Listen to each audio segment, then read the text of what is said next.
बहुत सारे ऐसे स्टूडेंट हैं जो कहते हैं कि मैडम लिटरेचर पढ़ लेते हैं हम, ठीक है जी, राइटिंग भी हो जाता है, ग्रामर भी कर लेते हैं, बट फिर भी हमारे ना अच्छे नंबर नहीं आते इंग्लिश में। रीज़न क्या है? ठीक है, तो उसका रीज़न जानते हो क्या है? उसका रीज़न है जो हमारा रीडिंग सेक्शन है, ठीक है।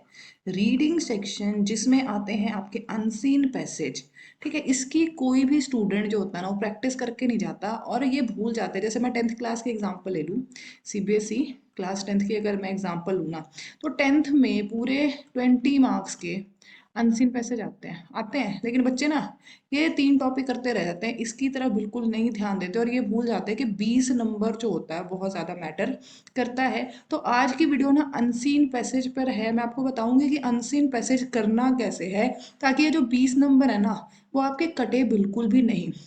क्योंकि मैंने देखा है बच्चे जो है वो क्या करके जाते हैं, सिर्फ और सिर्फ ना तुक्का लगाएंगे जाके। अगर पेपर इजी आया, आंसर पैसेज आसान था, हो गया जी, नहीं तो नहीं करेंगे, ठीक है। उसके बाद सबसे ज़्यादा टाइम वेस्ट बच्चे करते हैं ना, वो यहीं पे करते हैं। अनसीन पैसेज सॉल्व करने के तरीके में सबसे ज़्यादा टाइम वेस्ट होता है। तो आज मैं आपको बताने जा रही हूँ कि किस तरीके से आप अनसीन पैसेज सॉल्व करो, ताकि आपके जो मार्क्स हैं, ठीक है, मार्क्स तो आपके आएंगे ही आएंगे, और प्लस आपका टाइम जो है ना वो कम से कम यहाँ पर यूज़ हो, ताकि राइटिंग हो गया, लिटरेचर हो गया, ग्रामर में आप ज़्यादा टाइम दे सको। यहाँ तक क्लियर हो गया? अब देखो, सबसे पहले समझ लो कि अनसीन पैसेज जो है, ठीक है, उसका मतलब क्या है, ठीक है ना। अनसीन पैसेज में जो वर्ड आता है कॉम्प्रीहेंशन, उसका मतलब क्या है? एबिलिटी टू अंडरस्टैंड, अंडरस्टैंड करो। जो भी यहाँ देखो, इस तरीके से एक पेज है, उस पर इस तरीके से बड़ा बड़ा बड़ा बड़ा, ठीक है, बहुत सारे पैराग्राफ्स लिखे हुए हैं। हमारा काम क्या है? इसको देखना है, इसको पढ़ना है, इसको समझना है। इससे होगा क्या कि हमारी जो अंडरस्टैंडिंग पावर है ना एक लैंग्वेज की, लैंग्वेज को समझने की, वो इनक्रीज हो जाती है, ठीक है जी। इनक्रीज करना है एक लैंग्वेज को समझने के लिए, इस वजह से हम क्या करते हैं, अनसीन पैसेज को सॉल्व करते हैं, ठीक है जी। अनसीन पैसेज में क्या है, आपको कोई स्टोरी दी जा सकती है, कोई पोएम दिया जा सकता है, और उसके बेस पे फिर आपसे क्वेश्चन पूछेगा और आपको उसको आंसर करना होगा, ठीक है।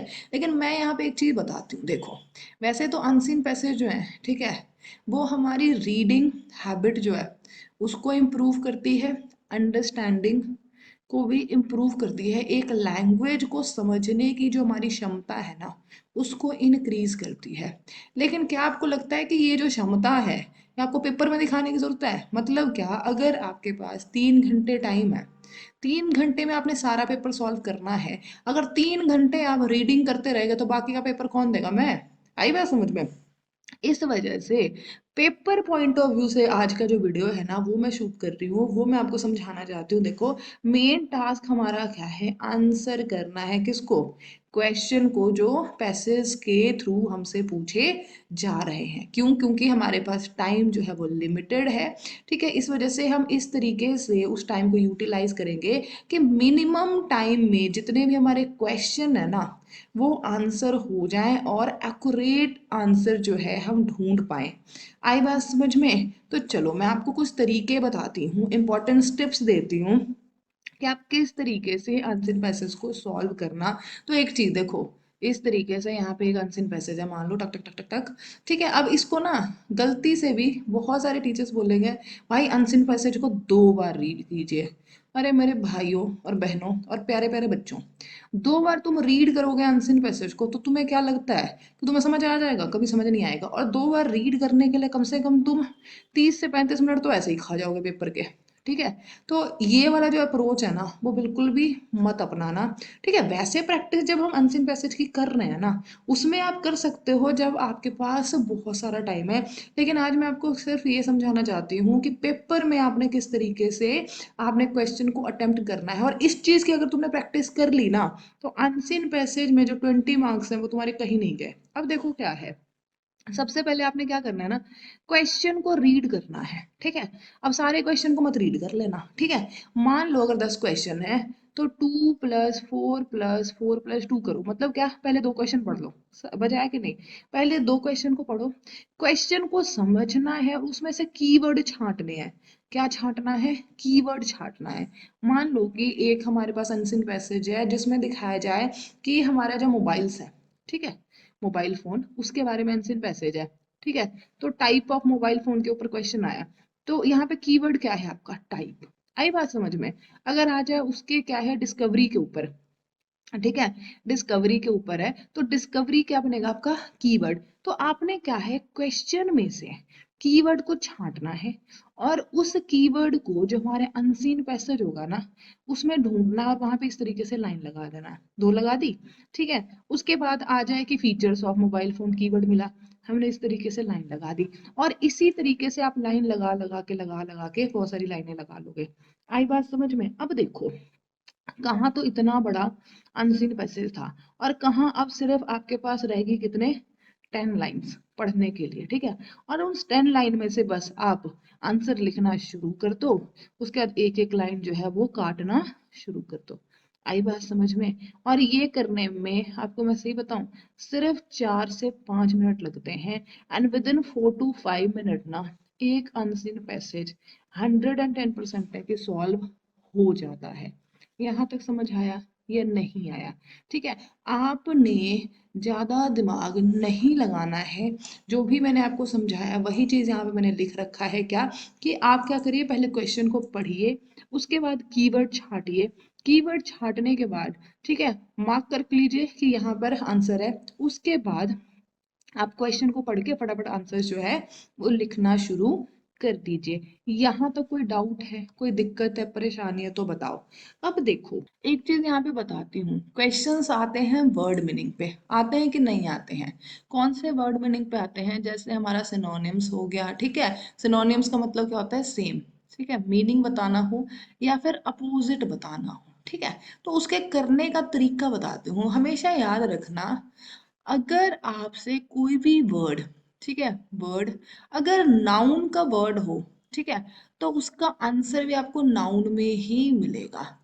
आई बात समझ में या नहीं? जैसे मैं यहाँ पे लिखती हूँ गो, गो का मूव हो सकता है लेकिन मूविंग नहीं हो सकता है, जानते हो क्यों? ठीक है, ये है क्या, V1 है, ठीक है, वर्ब की फर्स्ट फॉर्म है और ये वर्ब की फर्स्ट फॉर्म के साथ ING लगी। तो इस चीज को ध्यान रखना, कभी भी जो फॉर्म है वो चेंज नहीं होगा, मतलब जिस तरीके से क्वेश्चन पूछा गया उसी तरीके का आंसर होगा। आई बात समझ में? एग्जाम्पल के लिए बता देती हूँ, देखो कई बार क्वेश्चन में या कोई वर्ड होगा जिसका मीनिंग पूछा जाए अपोजिट, उसके पीछे ईडी लगा होगा, उसका आंसर में भी देखना ईडी मिलेगा आपको, ठीक है।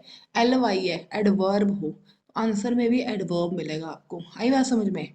ING होगा, कॉन्टिन्यूस में होगा, तो आंसर में भी कॉन्टिन्यूस मिलेगा। इस तरीके से ना आप एलिमिनेट कम से कम तो कर ही लोगे कि भैया तू तो नहीं है बिल्कुल भी, ठीक है। उसके बाद कौन है वो आप एग्जैक्ट आंसर जो है वो मार्क कर लोगे। ये मैं आपको तरीका बता रही हूँ जिससे आपका टाइम जो है ना वो सेव होगा, ठीक है। और आपके जो अनसीन पैसेज हैं विद इन टाइम जो है वो सॉल्व हो जाएंगे and you will get 20 out of 20। आई बात समझ में? देखो कई वर्ड्स जो होते हैं बस इतना समझ लेना ना, एक तो टेंस का ध्यान रखना है तुमने, कि अगर प्रेजेंट में पूछा जाए जैसे गो है, ठीक है, तो उसका आंसर कभी वेंट नहीं होगा, ठीक है। अगर प्रेजेंट में वर्ड है तो उसका आंसर भी प्रेजेंट में होगा ना कि पास्ट में। तो टेंस का ध्यान रखना। जो हमारे पार्ट्स ऑफ स्पीच होते हैं कि नाउन है तो आंसर नाउन में होगा, एडजेक्टिव है तो एडजेक्टिव में ही आंसर होगा, ठीक है ना जी। वर्ब की फॉर्म्स का ध्यान रखना है, एडवर्ब एल बाई से है तो एल बाई में आंसर होगा। तो इस चीज़ का ध्यान रखो क्योंकि कभी भी फॉर्म चेंज नहीं किया जाता है। आई होप यहाँ तक आपको क्लियर हो गया होगा। देखो कुछ नहीं है, आपने कीवर्ड्स, कीवर्ड समझते हो ना, कीवर्ड छांटने हैं, कीवर्ड्स के दम पे आपने क्वेश्चन का आंसर ढूंढना है और वर्ड की जो फॉर्मेशन होगी ना उसके दम पर आपने वर्ड का मीनिंग, ठीक है, या उसका अपोजिट जो है वो ढूंढना है। यहाँ तक कोई दिक्कत परेशानी दुख तकलीफ है तो आप मुझे बता सकते हो। आई होप कि यहाँ तक सब आपको अच्छे से क्लियर हो गया होगा। मैं अभी ना आपको अनसीन पैसेज एक सॉल्व करके दिखाती हूँ, 2 से 3 मिनट से ज़्यादा नहीं लगेगा। ध्यान से देखो, ये एक अनसीन पैसेज है आपके सामने, ठीक है, ये अनसीन पैसेज है, रुको मेरे को पेन ले लेने दो, ठीक है। अब आ जाओ फटाफट सॉल्व करते हैं with in 2 to 3 minute only, ठीक है। अब देखो सबसे पहले क्वेश्चन पढ़ लो, पावर फूड, पावर फूड कहाँ पे दिख रहा है? ये रहा, पावर फूड दिख रहा है, कुछ कुछ कुछ कुछ कुछ यहाँ तक आई बात समझ में? दूसरा देख लो क्या है, rules regarding preparing of power food, मिल गया कीवर्ड। अब कहीं पे दिख रहा है प्रिपेयरिंग ऑफ पावर फूड, कहाँ पे लिखा हुआ है? ये रहा, प्रॉपर प्रिपरेशन टाइप। आई बात समझ में? मिल गया। बस ठीक है, 2 क्वेश्चन तो हो गए ना। उसके बाद advantage of including onion and garlic.